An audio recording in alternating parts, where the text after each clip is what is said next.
Iran on notice, launching large-scale military strikes against the Iranian-backed Houthis in Yemen. The attack was carried out by F-18 fighter jets from the USS Harry Truman carrier strike group in the Red Sea.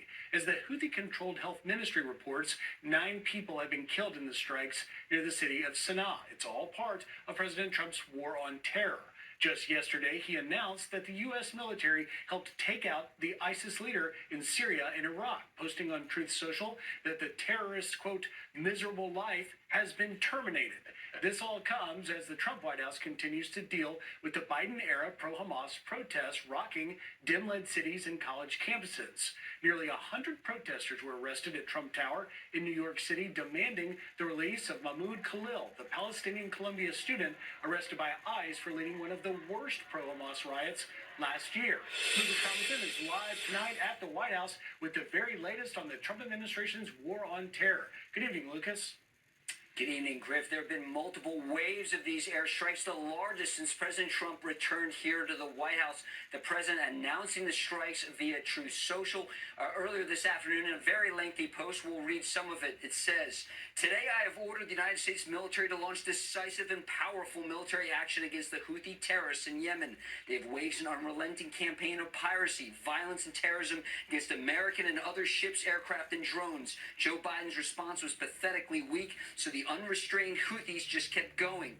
We will use overwhelming lethal force until we have achieved our objective." That last line, Griff, assigned this strike is not a one-off, but the beginning of a new campaign.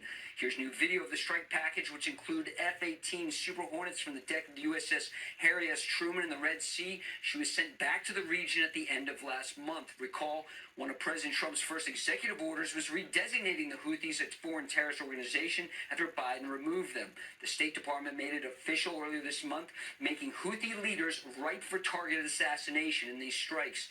The Houthis are backed by Iran and considered modern-day Barbary pirates. Since the October 7th massacre, they have launched over 250 attacks on commercial shipping where 12% of the world's oil passes through.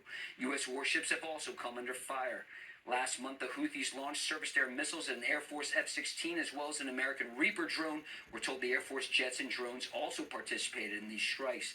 As you mentioned off the top, Griff, it's not just in Yemen where U.S. forces have been busy and engaged. Last night, President Trump announcing the number 2 leader in ISIS had been killed in a drone strike in western Iraq yesterday.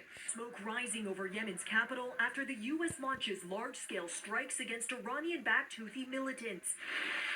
So far, the largest and most significant military action of President Trump's second term. Trump saying the Houthis have waged an unrelenting campaign of piracy, violence, and terrorism against American and other ships, aircraft, and drones.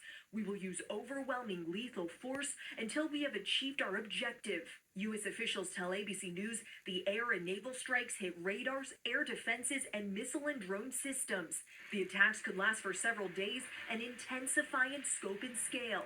A spokesperson for Yemen's Ministry of Health says at least 9 people have been killed and 9 more injured in tonight's strikes, claiming most of the casualties were civilians. The American aggression on Yemen is a criminal escalation that will not break the resolve of the Yemeni people and will only increase their determination to support Gaza and the resistance. Since the Hamas assault in Israel in October 2023, the Houthis have launched more than 100 attacks on vessels in the Red Sea. Trump now warning the Houthis the attacks must stop or hell will rain down